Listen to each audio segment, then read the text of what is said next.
Hey friends, welcome back to my channel and today we are going to study may presume, shall presume and conclusive proof.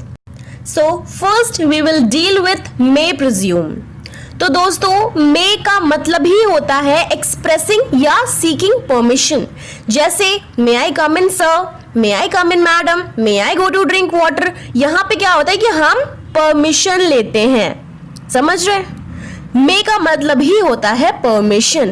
तो अगर यहाँ पे teacher जो है वो आपको कह दे यस, तभी आप पी सकते हो पानी, तभी आप क्लास में एंटर कर सकते हो. तो ये जो कॉन्सेप्ट है, ये कॉन्सेप्ट कहलाता है मे प्रिज्यूम.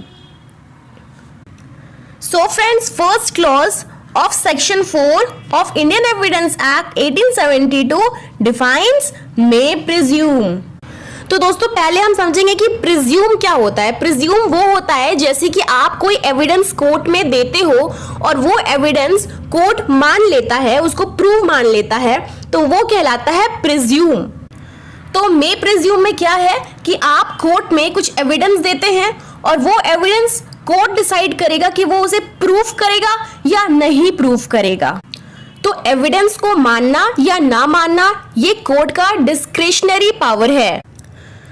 तो कुछ Indian evidence act necessary presumptions provide करते हैं फॉर मे प्रिज्यूम. वो दी गई है हमारे इंडियन एविडेंस एक्ट 1872 के सेक्शन 86 से लेकर 90A तक. उसके बाद दी गई है 113A, फिर 114 एंड 114A. ये इंपॉर्टेंट पॉइंट है. अब हम आते हैं शैल प्रिज्यूम की तरफ. तो दोस्तों शैल का मतलब होता है इंटेंशन या डिटर्मिनेशन. जैसे I shall go to my friends home, मतलब मैं अपने दोस्त के घर जाऊंगा. यहाँ पे परमिशन नहीं ले रहा है, यहाँ पे वो अपनी बात को रख रहा है. तो second clause of section 4 of Indian evidence act 1872 define करता है शैल प्रिज्यूम. तो यहाँ पे कोर्ट को एविडेंस मानना ही पड़ेगा, कोर्ट को उस एविडेंस को प्रूव मानना ही पड़ेगा. अगर जो दूसरे पार्टी का लॉयर है, अगर वो कुछ ऐसे एविडेंस लाता है जिससे केस डिस्प्रूव हो जाए, तो अगर वो सक्सेसफुल हो गया केस को झूठा साबित करने में, तो केस यहाँ पे डिसअप्रूव हो जाएगा.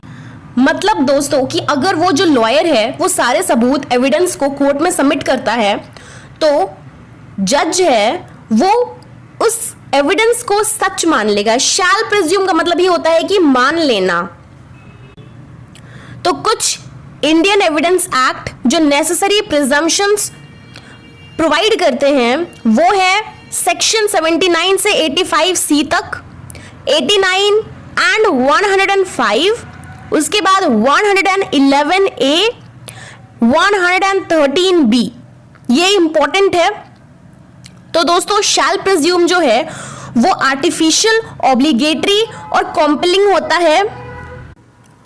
ऑल ओवर अगर देखा जाए तो शैल प्रिज्यूम का एक ही लाइन में पूरा मतलब बता दिया जाता है, और वो ये है कि court have to accept as proved. अगर कोई केस प्रूव हो जाता है, अगर अगले पार्टी का लॉयर प्रूव कर देता है केस को, तो कोर्ट को मानना ही मानना है. The court have to accept as proved.